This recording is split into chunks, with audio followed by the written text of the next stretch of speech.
sang ibu Emi Duniarti tangkang tur kadrake dening sang abdi dalem Suba Manggala ya salah nalapati ya sinatro bagus pakoso sakembaran ingkang samangke miring lampahipun sang penganten saking saking putat ini sinatang hangasto sekarang dimaca warta ya saka kapataru dewa dalu jendani rakiting janur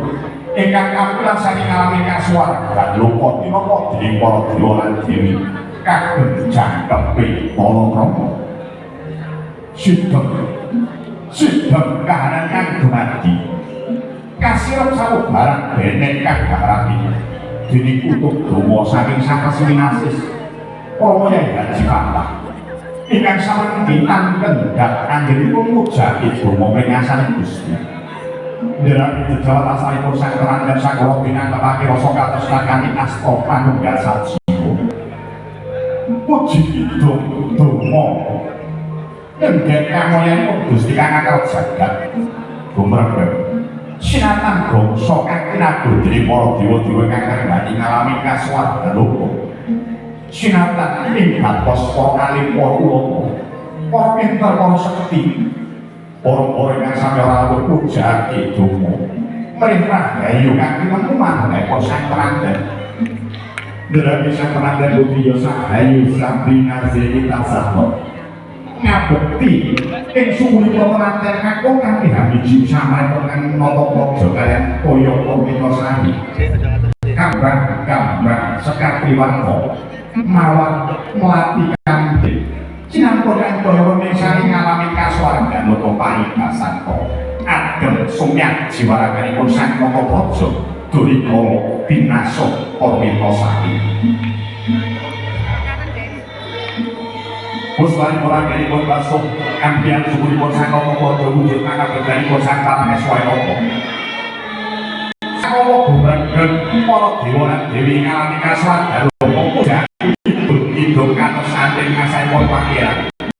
mulai sakit kokan sahan debiu jiwa rakai pun terangkan tali angin komo dan katos santing membayar bari orang dari pun habiji sampai pun komo bojo kastani pun sang pengantin mungkin dinandeng tenggih kapujut pengantin kang kumujaki jujur gajatipun sang pengantin putri Bawistara Sogo ngandhani jengkar saking sasra manggih ya sasra sing pengantin sakara kabiwata kalih bangsa kang kawit mimandani swara kang kathah bodhe para dewa-dewa kang ngendhani ngalami kasuwargan lupa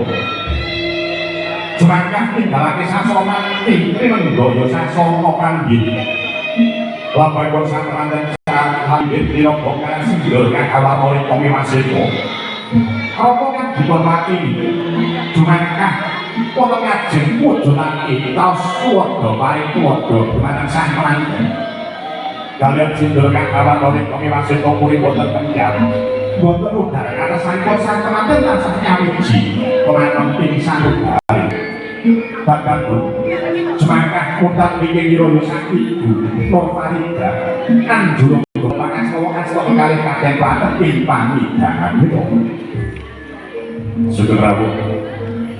pengantin sakara Sahayu Sabrina Sinita Sahro Dimas Wicaksono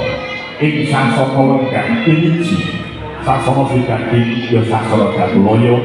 papan ingkang dangu dados pangantenaken panjenengan samangke saged kababar menawi itu pangestunipun Gusti nyawiji kabiwata kawisuda ing batin raja Sadina Ratu Sadari lenggahan kita badhe kapangku ngarosaken dening Sang Rama menggih badhe ngarosaken kados ugi bobot timbang katresnan rasa kala Bambang tinuju kawistara sang pengantin salimbit kapangku dening Sang Rama ing pangkon kanan kiri kang nyoba atasan jati kang Rama ngarasaken kados pundi bobot timbang atasanipun sang pengantin Wadini sang Ibu Nur Farida tansah dirayani napa kados lampahipun Rama Hanifah ing dados tansah memuji pringasanipun Gusti kang kebal syukur dening Rama Sahayu Sabrina Sinita Sahro samangke wis kawangun dening jalur kang utama bagus